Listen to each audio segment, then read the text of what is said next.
સ્વાગત છે તમારું મારી ટેસ્ટી રેસીપીની ચેનલમાં।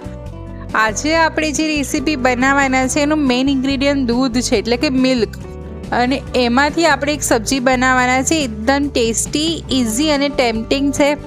આ સબ્જી યુઝ્યુઅલી ધાબા પર મળતી હોય છે, એવી સબ્જી આજે આપણે ઘરે બનાવવાની છે। જો તમને મારી આ દૂધ સેવ સબ્જીની રેસીપી ગમે તો મારી ચેનલ સબસ્ક્રાઈબ કરજો, બાજુમાં પેલા બેલ બટનને પ્રેસ કરજો કે જેથી મારી ચેનલ પર આવનારી નવી વાનગી નોટિફિકેશન તમારા સુધી પહોંચી શકે। તો ચલો આપણે રેસીપીની શરૂઆત કરીએ। એના માટે આપણે એક પેનમાં ઓઇલ લીધું છે, 2 ચમચી જેટલું। ઓઇલ સરસ ગરમ થઈ જાય એટલે જીરું એડ કરવાનું છે। જીરું તતરી જાય એટલે અડધી ચમચી જેટલી કસૂરી મેથી, અડધી ચમચી જેટલું લીલું લસણ સમારેલું એડ કરવાનું છે। હવે બધી વસ્તુ 1-2 મિનિટ સાંતળી લેવાની છે।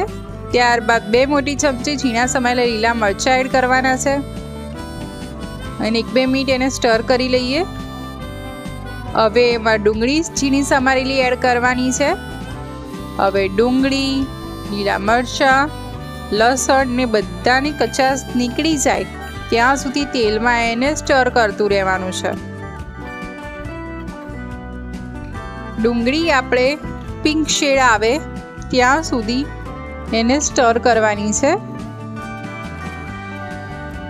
તો ડુંગળીને સ્ટર કરતાં મને 3 મિનિટ થઈ ગઈ છે અને ડુંગળી અત્યારે કમ્પ્લીટલી પિંક થઈ ગઈ છે, એટલે ડુંગળીની કચાશ બધી નીકળી ગઈ છે।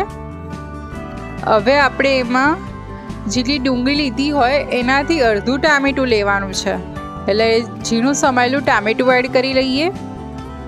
હવે ટામેટું સોફ્ટ અને મેસી થઈ જાય ત્યાં સુધી એને કૂક કરવાનું છે।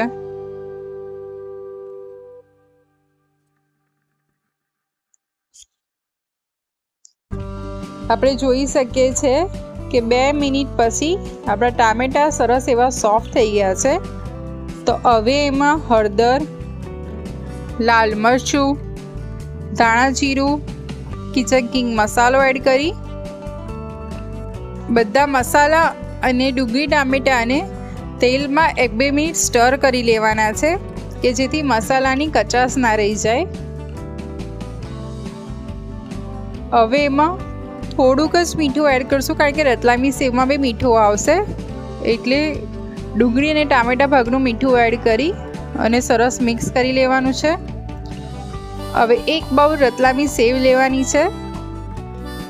રતલામી સેવ અને આપણે જે મસાલો બનાવ્યો છે એ બધાને સરસ મિક્સ કરી લેવાનો છે। તમે તીખું ના પસંદ હોય તો રતલામી સેવની જગ્યાએ મોરી સેવ બી લઈ શકો છો। હવે આપણા સબ્જીનો મેઇન ઇન્ગ્રેડિયન્ટ દૂધ લેવાનું છે। અત્યારે 1.5 કપ જેટલું દૂધ લીધું છે। હવે બધી વસ્તુને સરસ દૂધ સાથે મિક્સ કરી લઈએ।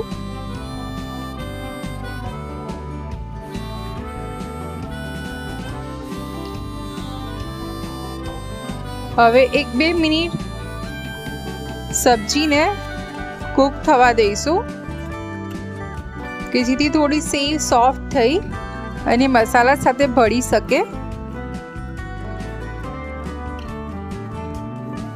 તો હવે 1-2 મિનિટ થઈ ગઈ છે અને આપણે જોઈ શકીએ છીએ કે શાક કેવું સરસ બનીને રેડી થઈ ગયું છે। તો આપણું દૂધ સેવ સબ્જીનું શાક રેડી થઈ ગયું છે। આને તમે રોટલી, પરાઠા, પૂરી સાથે એન્જોય કરી શકો છો। તો તમારા ઘરે રતલામી સેવમાંથી કયું શાક બને છે એ મને કોમેન્ટમાં જણાવજો। આવી બીજી ટેસ્ટી અને યુનિક રેસીપી સાથે ફરી મળીશ। આવજો, જય શ્રી કૃષ્ણ।